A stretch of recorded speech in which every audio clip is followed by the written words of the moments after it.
गुलाम भारत के कराची में पैदा लालकृष्ण आडवाणी बचपन में ही आरएसएस से प्रभावित हो गए थे। उसी आरएसएस की छाया में आडवाणी भारतीय जनसंघ में शामिल हो गए। वहां से होते हुए बीजेपी तक के सफर में उन्होंने पार्टी को सत्ता के शिखर तक पहुंचाया। हालांकि 2009 में जब पार्टी ने आडवाणी को प्रधानमंत्री पद का उम्मीदवार बनाया तो बीजेपी हार गई। भाई बहन हमारे इस कार्यक्रम का सीधा प्रसारण टीवी पर देख रहे होंगे। अनिवासी भारतीयों ने जहां भी बसे हैं उन देशों की अर्थव्यवस्था में मजबूती लाई है। अब उन्हें भारत की अर्थव्यवस्था को भी मजबूत करने 1984 में 2 सीटों वाली बीजेपी अगर 14 साल के अंदर अपनी पार्टी के नेता को बतौर पीएम लाल किले पर तिरंगा फहराते हुए देख रही थी तो इस कामयाबी का बड़ा श्रेय लालकृष्ण आडवाणी को जाता है। बस मुझे आपका साथ चाहिए, भारत की 100 करोड़ जनता का आशीर्वाद चाहिए। उस आडवाणी को जिन्होंने पूरे हिंदी पट्टी को अपने हिंदुत्व के चुंबक से साध रखा था। ये दूसरी बात है कि वो हिंदी काफी देर से पढ़ना लिखना सीख पाए थे। मैं हिंदी 20 साल की उम्र के बाद सीखा हूँ और इसीलिए जो सीखा वही पुस्तक की हिंदी बोलता हूँ। आडवाणी उस परंपरा के नेता हैं जहां छवि का ध्यान रखा जाता था और ये माना जाता था कि नेताओं को ईमानदार ही होना चाहिए।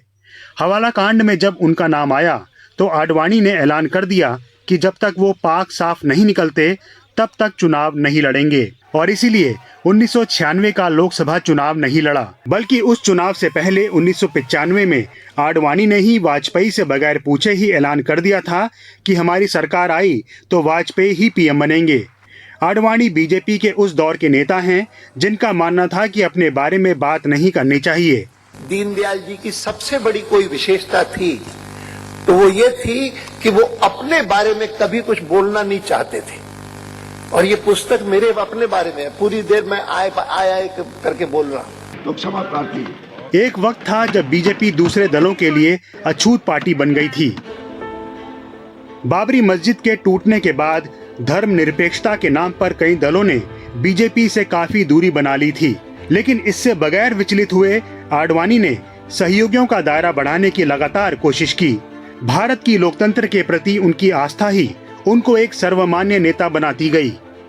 तो मुझे एक ही बात सूझती है और वो ये सूझती है कि लोकतंत्र की सफलता के लिए सबसे बड़ा कोई गुण चाहिए तो वो ये चाहिए कि एक विपरीत विचारधारा के बारे में भी सहिष्णुता का भाव हो। आडवाणी का जन्म 8 नवंबर 1927 को कराची में हुआ था। 1942 में आरएसएस से जुड़े और फिर जनसंघ में शामिल हुए। 1970 से 72 तक जनसंघ की दिल्ली इकाई के अध्यक्ष रहे। 1973 से 77 तक जनसंघ के राष्ट्रीय अध्यक्ष रहे। 1977 में जनता पार्टी में सूचना और प्रसारण मंत्री बने।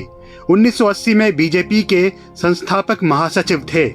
1986 में वाजपेयी के बाद बीजेपी के अध्यक्ष बने।